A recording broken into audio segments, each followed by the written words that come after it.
Hello' viewers, আজি বুট motor দেখি গম পাইছেই নহয়, আজি বনাম ঘুগুনি।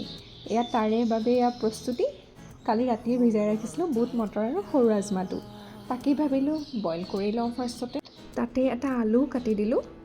এনেকৈ মিক্স কৰি বনালে খাই ভাল লাগে, নহ'লে জানেনে ঘুগুনি খাই ইমান ভালো নাপাওঁ। তাৰপিছত গেছটো জ্বলাই লাহেকৈ বহাই দিলোঁ। তাতে অকণমান চ'দাও দিলোঁ, নিমখো দিলোঁ আৰু এয়া গোটা গৰম মছলা অকণ দি বহাই দিলোঁ। এইফালে মই মিক্সাৰ গ্ৰাইণ্ডাৰত পিঁয়াজ, জিৰা, নহৰু, আদা, শুকান জলকীয়া আৰু বিলাহী দি এয়া গ্ৰাইণ্ড কৰি ল'লোঁ। তাৰপিছত এয়া মোৰ বইল হ'লেই নহয় বুট মটৰখিনি। 7-8টামান চিটি মৰাৰ পিছত গেছটো অফ কৰি দিলোঁ। তাৰপিছত এইফালে কেৰাহীখন পাতি তেল দিলোঁ, তাতে এই পিচি লোৱা মছলাখিনি দিলোঁ আৰু খালি আকৌ পানী অকণ দি দিলোঁ লগতে।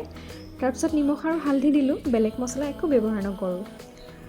তাৰপিছত এয়া ভাজি দিলোঁ লৰাই। তাৰপিছত আপোনাৰ এয়া অকণমান চেনি দিলোঁ আৰু তাৰপিছত এয়া বইল কৰি লৈছিলোঁ যে তাৰ পৰাই অকণমান বুট মটৰ কেইটামান ওলাই পেলাই অলপ থেতেলাই পেলাই ভাজি থোৱা মছলাখিনিতে সেইখিনি ঢালি দিম, যাতে গ্ৰেভিটো অকণ ডাঠ হওক।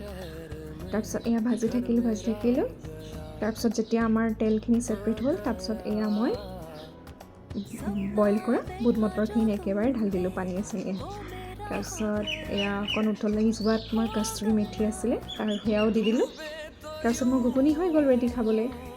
অকণ জোলকেই ৰাখিছোঁ আৰু যিহেতু আমাৰ ঘৰত ভাতৰ লগতে বেছি চলিব।